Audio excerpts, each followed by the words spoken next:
আজকে বাড়িতে আসছে আমাদের খুবই কাছের একজন বন্ধু। বহুদিন পর তার পুরো পরিবারকে নিয়ে আমাদের বাড়িতে আসছে। তার সাথে সাথে আজকে আমি আপনাদেরকে দেখাবো যে এখানকার টাইম কিভাবে পরিবর্তন হয়, কিভাবে রাত 9টাতেও সূর্যের আলো পাই আমরা। দেখুন এখনো পর্যন্ত কতটা লাইট আছে। রান্নাবান্না বেশ সুন্দরভাবে এগিয়ে চলছে। চলুন তাহলে আজকে এর সাথেই আমার ভিডিওটা শুরু করি। আশা করি ভালো লাগবে। হ্যালো এভরিওয়ান, আমি শাইনি। কেমন আছেন আপনারা সবাই? আশা করি ভালোই আছেন। আমিও ভালো আছি। আজকে শনিবার, এখন সন্ধে 5:30 কি 6টা মতো বাজে। আজকে কিন্তু বেশ তাড়াতাড়ি ডিনারের আয়োজন শুরু হয়ে গিয়েছে। আজকে আমাদের বাড়িতে আসছে আমাদের খুব কাছের এক বন্ধু। তার পরিবার নিয়ে আজকে আমাদের বাড়িতে বেড়াতে আসছে। বন্ধুদের সাথে আমাদের এখানে বেশিরভাগ ক্ষেত্রে বাইরেই মিট হয়। ওই ধরুন রেস্টুরেন্টে যাওয়া বা একটা কোনো আউটিংয়ে যাওয়া বা কোথাও একটা ঘুরতে যাওয়া। সেই কারণে বন্ধুদের আমাদের বাড়িতে আসাও হয় না, আর আমাদেরও যাওয়া হয় না। প্রথমে প্ল্যান হয়েছিল যে আমরা একটা রেস্টুরেন্টেই যাব, কিন্তু তারপরে ভাবলাম সব দিন রেস্টুরেন্টে মিট না করে একদিন বাড়িতে রান্না করে খাওয়াই। আজকে ডিনারের মেনুতে থাকছে একদম ইন্ডিয়ান রেসিপি, কারণ এখানে বেশিরভাগ রেস্টুরেন্টে ডাচ খাবার দাবার খাওয়া হয়। তাই বাড়িতে তখন তো ভারতীয় খাবারই সেরা। তাই বানাবো আজকে শাহি চিকেন, সাথে রাইস, আর বানিয়ে নেব কয়েকটা পরোটা। তার জন্যে এদিকে আমি প্রিপারেশন শুরু করেছি।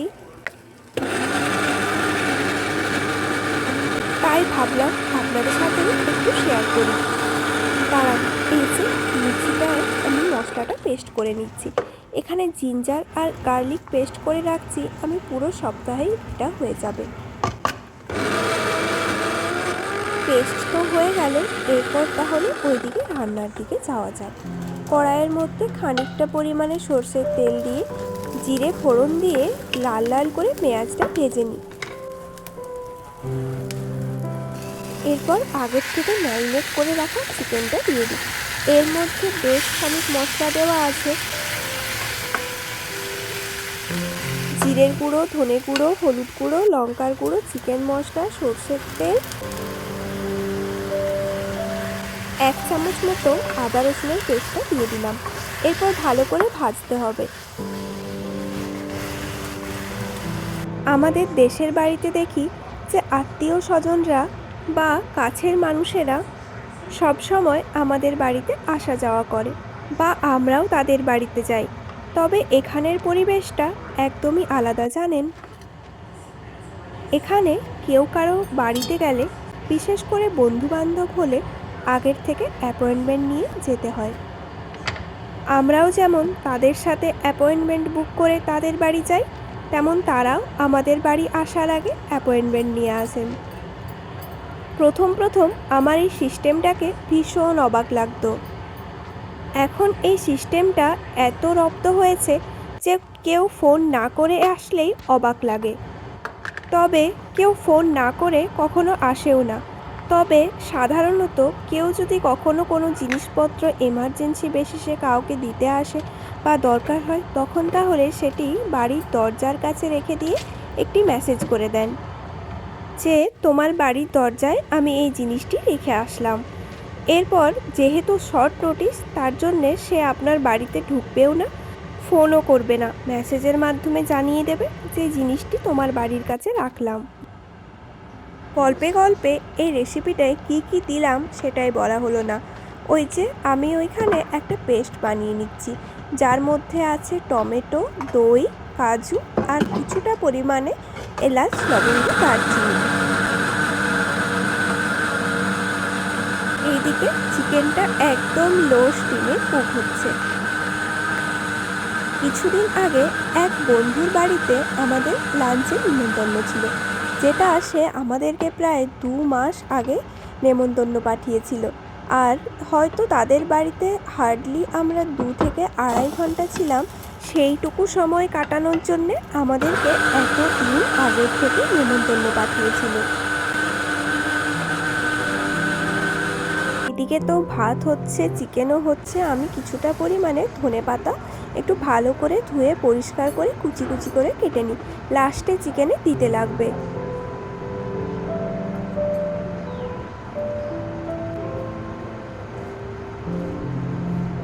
চিকেনটা প্রায় 50% মতো কুক হয়ে গিয়েছে। এরপর আগের থেকে যে মশলাটা বানিয়ে রেখেছিলাম ওটা ওর মধ্যে দিয়ে দেব। তবে কাজু দেওয়ার পর থেকে কন্টিনিউয়াসলি আপনাকে নাড়াতে থাকতে হবে, না হলে আবার নিচে লেগে যাবে। দেখুন আজকের বাইরের পরিবেশটা কি অসাধারণ সুন্দর হয়ে আছে, তাই না? সানসেট হয়নি এখনও, ঘড়িতে সময় হয়েছে 7টা থেকে 7:30 মতো। মাঝে মধ্যে এই জায়গাটায় এসে দেখছি যে এখনও আসলো কি না। ওই যে আমাদের মেট্রো স্টেশন, ওইখান থেকেই ওরা আসবে। তো এখান থেকে মেট্রো স্টেশন বেশ ভালোই দেখা যায়, তাই উঁকি মেরে মেরে দেখছি যদি চলে আসে তাহলে আগেই আমরা বুঝতে পেরে যাব। তবে এখনও সেরম কোনো নিশানা নেই, কিন্তু আজকে আকাশের দিকে তাকিয়ে যেন চোখ ফেরানোই যাচ্ছে না। আমাদের যে বন্ধুরা আজকে আসছে তারা আমাদের বাড়ি থেকে বেশ অনেকটা দূরে থাকে, প্রায় আসতে 3 ঘন্টা সময় লেগেই যাবে। এইদিকে আমার চিকেনও অনেকটাই রান্না হয়ে এসছে। এরপর গ্রেভির জন্য হালকা পরিমাণে ঈষৎ উষ্ণ গরম জল দিয়ে দিই। এত দূর থেকে আসছে আমাদের সাথে দেখা করতে, ভারতীয় মন তো, তাই রেস্টুরেন্টে গিয়ে দেখা করতে ইচ্ছে করলো না। কষ্ট একটু হোক না, তাও নিজের থেকেই রান্না করার সিদ্ধান্ত নিলাম।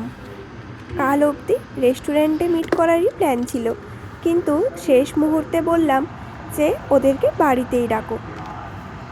চিকেনের লাস্টে একদম কসুরি মেথি আর ধনেপাতা দিয়ে নামিয়ে দেব, তাহলে আজকের মতো আমার চিকেন হয়ে গেছে।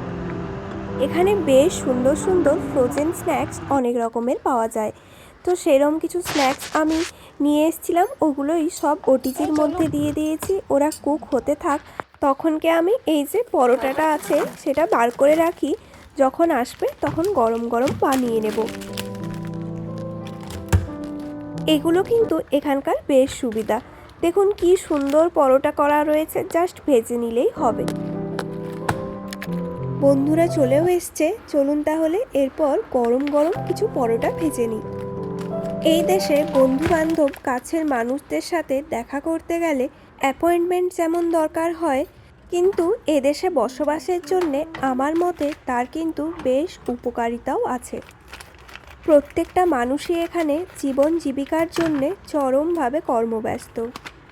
নিজের জন্যে কিছু করতে গেলেও পুরো সপ্তাহের সবটা কাজ সামলিয়ে সেই কাজ করার সুযোগ আসে। কোনো রুটিন একটুখানি এদিক ওদিক হয়ে গেলেও পুরো প্ল্যানটা তখন নড়বড় হয়ে যায়। সবাই ভীষণভাবে সময় সচেতন। বাস, ট্রেন, অফিস, আদালত একটা মিনিটও লেটে চলে না। যদি ভুল করে 1 মিনিট পরে ট্রেন স্টেশনে গিয়ে পৌঁছান, দেখবেন ট্রেনটা আর নেই। এত স্ট্রিক্ট সময় সচেতনতা মানুষকে ভীষণভাবে ডিসিপ্লিন হতে শিখিয়েছে। নিচে একটু বাটার দিতে হবে আর একদম ওপরে হালকা পরিমাণে বাটার দিয়ে ব্রাশ করতে হবে। পরোটাগুলো খেতে কিন্তু বেশ টেস্টি হয়। যেহেতু পরোটা আগের থেকে কিছুটা অয়েল দেওয়াই থাকে, তাই বেশি দেওয়ার প্রয়োজন নেই, একটু হালকা দিলেই হয়ে যাবে। সুন্দরভাবে মাখিয়ে নিই। দেখুন পরোটাগুলো কি সুন্দর ফুলছে, তাই না?